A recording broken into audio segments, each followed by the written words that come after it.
Peter Anderson and Company by Henry Lawson. He had offices in Sydney, not so many years ago, and his shingle bore the legend Peter Anderson and Company.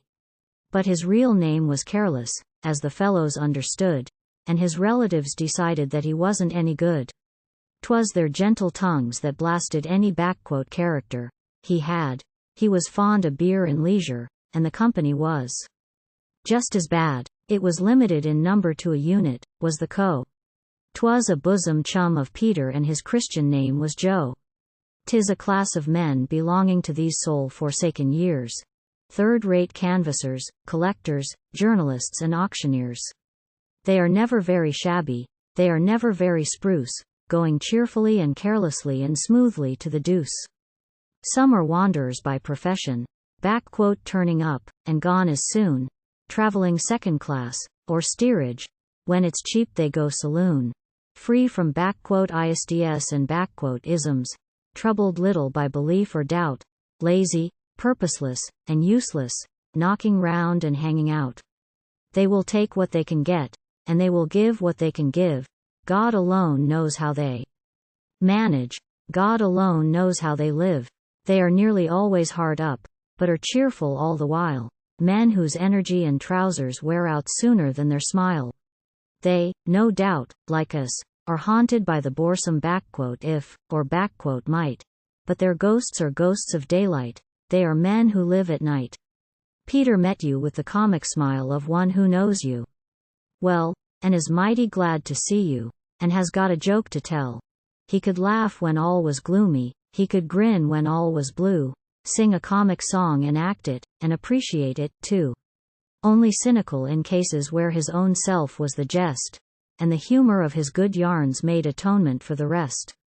Seldom serious, doing business just as 'twere a friendly game, cards or billiards, nothing graver. And the company was much the same. They tried everything and nothing, twixt the shovel and the press, and were more or less successful in their ventures, mostly less. Once they ran a country paper till the plant was seized for debt, and the local sinners chuckle over dingy copies yet. They'd been through it all and knew it in the land of Bills and Jims. Using Peter's own expression, they had been in various swims. Now and then they'd take an office, as they called it, make a dash into business life as agents, something not requiring cash. You can always furnish cheaply, when your cash or credit fails, with a packing case, a hammer, and a pound of 2-inch nails, and maybe a drop of varnish and sienna, too, for tints, and a scrap or two of oilcloth, and a yard or two of chintz. They would pull themselves together, pay a week's rent in advance, but it never lasted longer than a month by any chance. The office was their haven, for they lived there when hard up, a daily, for a tablecloth, a jam tin for a cup, and if the landlord's bailiff happened round in times like these and seized the office fittings, well, there wasn't much to seize, they would leave him in possession. But at other times they shot the moon, and took an office where the landlord knew them not. And when morning brought the bailiff, there'd be nothing to be seen save a piece of beveled cedar where the tenant's plate had been. There would be no sign of Peter, there would be no sign of Joe till another portal boasted Peter Anderson and Company. And when times were locomotive, billiard rooms and private bars, spicy parties at the cafe, long cab drives beneath the stars, private picnics down the harbor, shady campings out, no one would have dreamed 'twas Peter. No one would have thought 'twas Joe. Free and easies in their diggings. When the funds began to fail, bosom chums, cigars, tobacco, and a case of English ale, gloriously drunk and happy, till they heard the roosters crow, and the landlady and neighbors made complaints about the co. But that life, it might be likened to a reckless drinking song, for it can't go on forever, and it never lasted long. Debt collecting ruined Peter. People talked him round too oft, for his heart was soft as butter, and the co's was just as soft. He would cheer the haggard missus, and he'd tell her not to fret, and he'd ask the worried debtor round with him to have a wet. He would ask him round the corner, and it seemed to him and her, after each of Peter's visits, Things were brighter than they were. But, of course, it wasn't business, only Peter's careless way. And perhaps it pays in heaven, but on earth it doesn't pay. They got harder up than ever, and, to make it worse, the co. went more often round the corner than was good for him to go. I might live, he said to Peter, but I haven't got the nerve. I am going, Peter, going, no reserve. Eat and drink and love they tell us, for tomorrow we may die. By experience, and we bought it, we're experienced, you and I. Then, with a weary movement of his hand across his brow, the death of such philosophies, the death I'm dying now. Pull yourself together, Peter.